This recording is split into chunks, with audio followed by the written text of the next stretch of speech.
السلام علیکم ناظرین، انالیسس ود اعجاز مہر میں آج ہم بات کریں گے دو اہم عدالتی کارروائیاں ہوئی ہیں اس حوالے سے۔ ایک کارروائی جو ہے وہ آج اسلام آباد ہائی کورٹ میں ہوئی، چیف جسٹس اطہر من اللہ صاحب کی سربراہی میں بینچ نے سماعت کی جو نیوی کا کلب بنایا گیا ہے اور نیول فارمز کے حوالے سے کہ جو راول ڈیم کے ایریا پہ نیوی کلب بنا ہوا ہے۔ تو یہ کیس کافی عرصے سے چل رہا ہے اور اس میں جو ہے عدالت یہی پوچھ رہی ہے کہ آپ یہ بتا دیں کہ مسلح افواج کو کس قانون کے تحت یہ اختیار حاصل ہے کہ وہ ہاؤسنگ سوسائٹیاں چلائیں اور بناتے رہیں اور کلب بناتے پھریں۔ تو بہرحال اس کلب کا پس منظر تو آپ لوگوں کو معلوم ہی ہوگا کہ نیوی نے بغیر حکومت سے اجازت لیے راول کنارے کی ڈیم پہ یہ کلب بنایا ہے، جہاں اچھا بڑا زبردست کھانے کا، جم کا اور ان چیزوں کا اہتمام بھی کیا گیا ہے۔ تو یہ کلب جو ہے اس کو اسلام آباد ہائی کورٹ نے غیر قانونی قرار دے کے اس کو گرانے کا حکم بھی دیا تھا، لیکن اس پہ تاحال عمل نہیں ہو سکا۔ تو آج اسلام آباد ہائی کورٹ میں جب بات ہوئی تو اس وقت جب عدالت کو پتہ چلا کہ FIA جو فیڈرل انویسٹیگیشن ایجنسی ہے ان کی بھی ہاؤسنگ سوسائٹی ہے، اور انٹیلیجنس بیورو جو ایک سویلین انٹیلیجنس ایجنسی ہے پاکستان کے وزیر اعظم کے ماتحت کام کرتی ہے، ان کے حوالے سے بھی بتایا گیا کہ ان کی بھی ہاؤسنگ اسکیم ہے، سوسائٹی ہے۔ تو اس پہ پھر چیف جسٹس نے کہا کہ پھر تو اسلام آباد ہائی کورٹ کو بھی اپنی ہاؤسنگ فاؤنڈیشن جو ہے وہ چلانی چاہیے یا سوسائٹی جو ہے وہ چلانی چاہیے۔ بہرحال عدالتی کارروائی کے دوران نیوی کے جو وکیل تھے انہوں نے جو ہے ان کا زور اس بات پہ تھا کہ یہ مقدمہ کسی طور پہ جو ہے نمٹایا جائے، کیونکہ عدالتی جو ریمارکس آ رہے ہیں تو ان ریمارکس سے ادارے کے لیے مسائل پیدا ہوتے ہیں۔ تو جس پہ چیف جسٹس نے کہا کہ جب آپ غیر قانونی کام کرتے ہیں تو کیا اس سے مسائل پیدا نہیں ہوتے؟ تو بہرحال عدالت نے کہا کہ اس کیس کو وہ اپنی میرٹ کے اوپر فیصلہ کریں گے کہ جو بھی اس کا معاملہ ہوتا ہے تو یہ جو ہے وہ مزید اس کی سماعت 17 اکتوبر تک ملتوی کر دی گئی، اور نیوی کے وکلاء کو یہ کہا گیا ہے کہ کوئی قانون ایسا لایا جائے اور بتایا جائے، عدالت کو مطمئن کیا جائے کہ کس قانون کے تحت ان کو یہ اختیار حاصل ہے کہ وہ ہاؤسنگ سوسائٹیاں یا جو ہے کلب بناتے پھریں۔ تو بہرحال ہائی کورٹ کے حوالے سے ہی جو ذکر ہے کہ اسی عدالت نے 2018 میں ایک فیصلہ دیا تھا 9 ستمبر 2018 کو، جس میں وفاقی حکومت کی دو ہاؤسنگ سوسائٹیز تھی جو F14 اور F15 سیکٹرز جو اسلام آباد کے ہیں وہاں شروع کی گئی تھی، اور ان دونوں سوسائٹیز میں پاکستان بھر کے حاضر سروس اور ریٹائرڈ اعلیٰ عدلیہ کے ججوں اور وفاقی اور صوبائی افسران جو ہے اس میں ان کے پلاٹ تھے۔ تو ان کو اسلام آباد ہائی کورٹ نے غیر قانونی قرار دیا تھا، جس پر وفاقی حکومت جو ہے وہ اپیل میں سپریم کورٹ گئی تھی۔ تو سپریم کورٹ کے 4 ججوں پر مشتمل بینچ نے اس کا فیصلہ پچھلی جمعرات کو 8 تاریخ کو سنایا، جس میں اسلام آباد ہائی کورٹ کے فیصلے کو کالعدم قرار دیتے ہوئے ان ہاؤسنگ اسکیمز کو جو ہے فیڈرل گورنمنٹ کی جو تھیں ان کو جائز قرار دیا۔ تو اس 4 رکنی بینچ میں جسٹس قاضی فائز عیسیٰ بھی تھے۔ تو جسٹس قاضی فائز عیسیٰ صاحب نے جو ہے وہ ایک اضافی نوٹ جو ہے وہ اس ججمنٹ کے ساتھ جمع کرایا، اور وہ بڑا مزیدار اور تاریخی قسم کا نوٹ ہے جو ایک پاکستان کی عدالتی تاریخ میں اپنی ایک نمایاں اور منفرد حیثیت رکھے گا آئندہ دنوں کے لیے بھی۔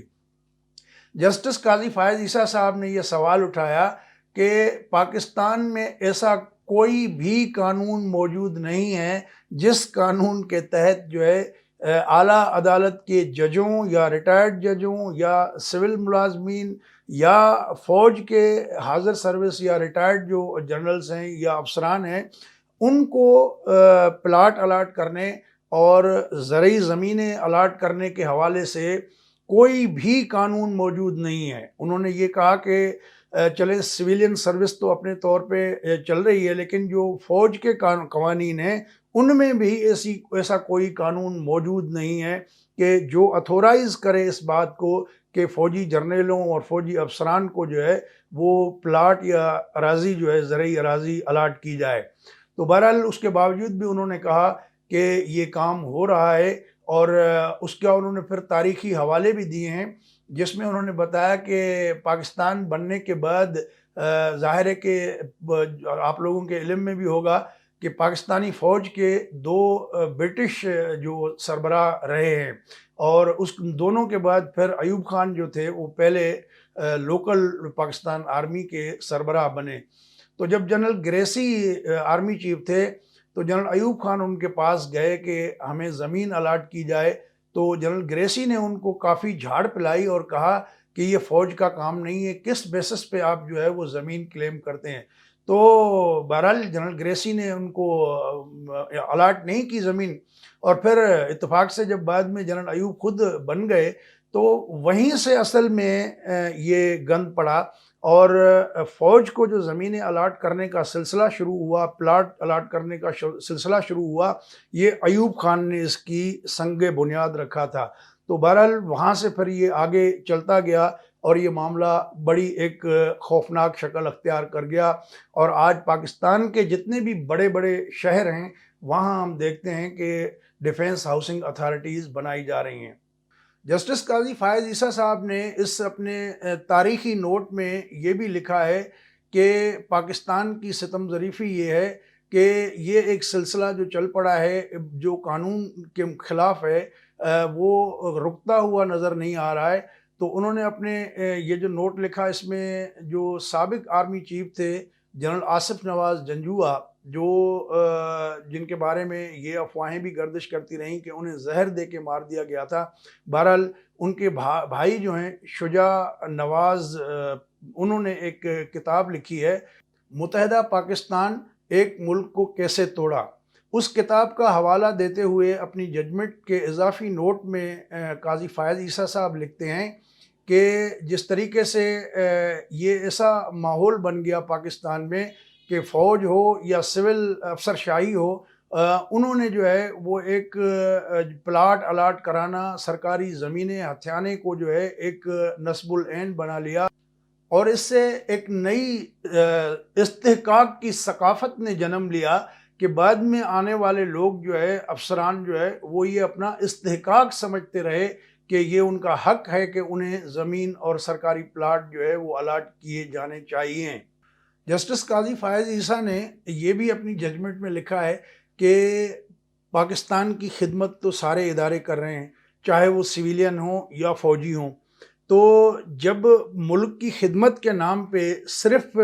فوج کے لوگوں کو پلاٹ دیے جائیں گے تو اس سے جو ہے یہ ایک امتیازی سلوک والی بات سامنے آئے گی، جو کہ آئین کے بنیادی حقوق کے خلاف ہے کہ آپ ایک خدمت کرنے والے ادارے کے لوگوں کو تو نواز دیں اور دوسری عوامی خدمت کرنے والے جو ادارے ہیں ان کو آپ نظر انداز کر دیں۔ تو یہ بھی انہوں نے کہا کہ یہ جو کانسٹیٹیوشن میں فنڈامنٹل رائٹس ہیں اس کی وائیولیشن ہے، جب قانون کوئی بھی قانون یہ آپ کو اتھورائز نہیں کرتا کہ کسی کو سروسز آف پاکستان کے صلے میں آپ جو ہے وہ زمین یا پلاٹ دیں، تو پھر یہ جو ہے اس کے بلا تفریق اس کا جو ہے ہونا چاہیے، اس سے جو ہے وہ ایک تفریق کا تاثر پیدا ہوتا ہے۔ جسٹس قاضی فائز عیسیٰ نے ایک اور بھی بڑا مزیدار پہلو ڈسکس کیا ہے اپنے اس اضافی نوٹ میں، اور وہ یہ کہتے ہیں کہ 2020 اور 21 جو رواں مالی سال ہے جو 1 جولائی 2020 سے چل رہا ہے اور 30 جون 2021 کو ختم ہوگا، اس میں انہوں نے بتایا ہے کہ پاکستان میں جو پینشن کے ہیڈ میں پیسے رکھے گئے ہیں وہ آلموسٹ سول حکومت کے سالانہ پورا ملک چلانے کے جو برابر اخراجات ہیں، یعنی 470 ارب روپے پینشن کے مد میں رکھے گئے ہیں، جبکہ سول گورنمنٹ کا ٹوٹل سال کا جو بجٹ ہے وہ 476 ارب روپے ہے۔ تو جو 470 ارب روپے پینشن کے پیسے ہیں اس میں سے جو پورے ملک میں سول گورنمنٹ کے پینشن کے پیسے ہیں وہ 111 ارب روپے بنتے ہیں، اور بقایا جو پیسے ہیں وہ سارے مسلح افواج کے ریٹائرڈ لوگوں کے لیے ہیں۔ اور بہرحال اس پہ کافی ایک یہ بھی بات سامنے آئی تھی کہ پاکستان میں ریٹائرڈ فوجی کتنے ہیں، ان کی ریکارڈ جو ہے آج تک وہ کمپیوٹرائز نہیں ہو سکا۔ یہ کورونا کی وجہ سے جب پوسٹ آفس والوں کو یہ کام ملا کہ آپ ان کی گھر گھر جا کے بانٹ کے آئیں، تو اس میں سے انکشاف ہوا تھا کہ ہزاروں کی تعداد میں ایسے ریٹائرڈ فوجی ہیں جو اصل میں سرے سے آن گراؤنڈ ہیں ہی نہیں، لیکن کاغذات میں ان کی انٹری ہے، اور وہ بھوت ریٹائرڈ فوجی جو ہے اربوں روپے سالانہ وہ گورنمنٹ کے خزانے کا ٹیکہ لگا رہے ہیں۔ تو بہرحال اس بات کا تو خیر اس میں ذکر نہیں کیا قاضی فائز عیسیٰ صاحب نے، لیکن انہوں نے جو یہ پوائنٹ اٹھایا کہ ایک طرف ملک مقروض ہے، ہر سال آپ قرضے لے کے جو ملک چلا رہے ہیں، اور حالت یہ ہے کہ قرضوں کا سود ادا کرنے کے لیے بھی بمشکل پاکستان میں پیسے بچتے ہیں، اور یہ عوام کے جو ہے اس سے بھرنے پڑتے ہیں عوام کو۔ تو ایسے مقروض ملک میں اس طرح کی عیاشیاں جو ہے یہ نامناسب بات ہے۔ انہوں نے یہ بھی نکتہ اٹھایا کہ جب ریٹائرڈ فوجی افسر ہوں، سول افسر ہوں یا جج ہوں، انہیں پینشن ملتی ہے اپنی بقایا زندگی گزارنے کے لیے، تو اس کے بعد پھر وہ یہ اپنا استحقاق کیوں سمجھتے ہیں کہ انہیں پلاٹ بھی ملے، گھر بھی ملے؟ اور فوج میں تو جیسے جیسے رینک میں اضافہ ہوتا جاتا ہے، اسی طرح جو ہے وہ پلاٹوں اور گھروں کا بھی جو ہے معاملہ بڑھتا جاتا ہے۔ تو اس پہ بھی انہوں نے تشویش اور افسوس کا اظہار کیا ہے۔ جسٹس قاضی فائز عیسیٰ نے اپنے اس اضافی نوٹ میں لکھا ہے کہ پاکستان میں اشرافیہ نے اپنی کرپشن کی وجہ سے پاکستان کی ریاست کو ایک شکاری ریاست بنا دیا ہے، جس میں عوامی اور نجی مفاد کے درمیان جو فرق ہے اس کو مٹا دیا گیا ہے۔ دوستو، اگر یہ ویڈیو آپ کو اچھی لگی ہو تو اپنے دوستوں کے ساتھ بھی شیئر کریں، اور اگر ہمارا چینل ابھی تک سبسکرائب نہیں کیا تو اس کو سبسکرائب بھی کر لیں۔ اصل میں یہ 2 روز پرانی خبر تھی، لیکن پاکستان کی میڈیا میں بہت کم رپورٹ ہوئی، تو اس لیے ہم نے چاہا کہ اس کی جو کچھ ڈیٹیلز ہیں وہ آپ کے ساتھ شیئر کی جائیں۔ اگلی ویڈیو تک اجازت دیجیے، اللہ حافظ۔